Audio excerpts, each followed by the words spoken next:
আমদানি করা বিলাসবহুল সব গাড়ি পরিণত হচ্ছে স্ক্র্যাপে, অথচ এসব গাড়ি অনেকেরই স্বপ্ন, কিন্তু বছরের পর বছর পড়ে আছে খোলা আকাশের নিচে। বেশিরভাগ যন্ত্রাংশও নষ্ট, নানা জটিলতায় নিলামে তুলছে না চট্টগ্রাম কাস্টমস হাউস, ফলে বিপুল অঙ্কের রাজস্ব থেকে বঞ্চিত হচ্ছে সরকার। সিলন ফ্যামিলি ব্লেন্ডের কড়ালিকার আর সতেজ স্বাদের পারফেক্ট ব্লেন্ডে স্বপ্নেরা মেলুক টানা। চট্টগ্রাম কাস্টমসের নিলাম শাখার বাইরের আঙ্গিনায় পড়ে থাকা বিলাসবহুল এই বাসটি আমদানি করা হয়েছিল ২০ বছর আগে প্রায় ২.৫ কোটি টাকা খরচে। নানা জটিলতায় তখন খালাস করতে পারেননি এর আমদানিকারক। বছর ৫ পরে নিলামে কোটি টাকা দর উঠলেও ছাড় করেনি কাস্টমস কর্তৃপক্ষ। বাসটি এখন শুধুই স্ক্র্যাপ। কাস্টমসের নিলাম চত্বরে পড়ে আছে ১৫ থেকে ২০ বছর আগে আমদানি করা এমন ১২১টি private car, microbus, truck, lorry, dump truck সহ বিভিন্ন ধরনের যানবাহন। চাকা, দরজা, জানালা, কাঁচ সব ভাঙা।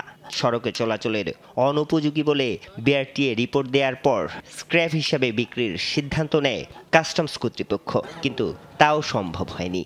এই পণ্যগুলি বিডারের নিজ উদ্যোগে মামলা নিষ্পত্তি সাপেক্ষে যদি নিলামে তুলতেন তাহলে বহু বছর আগে এগুলি নিষ্পত্তি হয়ে যেত, কিন্তু আমলাতান্ত্রিক জটিলতার কারণে এইসব পণ্যগুলি কিন্তু যথাসময়ে ডেলিভারি দিতে পারে নাই, অকশনে করতে পারে না এবং ধ্বংসের পথে আছে। যথাসময়ে নিলামে না তোলায় প্রায় ১০০ কোটি টাকার এসব গাড়ি থেকে রাজস্ব বঞ্চিত সরকার। অপচয় হচ্ছে সরকারি সম্পদ। আমাদের প্রস্তাব ছিল আপনারা ২ পার্ট করে দেন, কারণ সেসিস কেটে দিলে এটা তো আর নাম্বার নেওয়া যাবে না, বিএটিএ পারমিশন দেয়। তাহলে আমরা অন্তত স্পেয়ারগুলা বিক্রি করে 2টা পয়সা আমরাও পাইতাম, সরকারের রাজস্ব বেশি পাইতাম।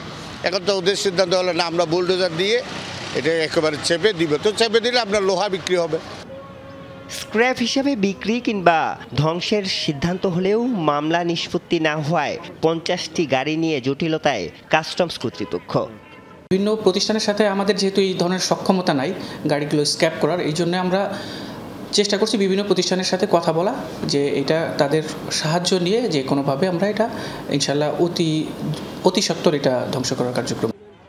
শুধু এই ১২১টি গাড়ি নয়, চট্টগ্রাম বন্দর শেডে নিলামের অপেক্ষায় পড়ে আছে ৪ শতাধিক গাড়ি, এগুলোও স্ক্র্যাপ হওয়ার পথে। আরিফুর রহমান সবুজ, যমুনা নিউজ, চট্টগ্রাম।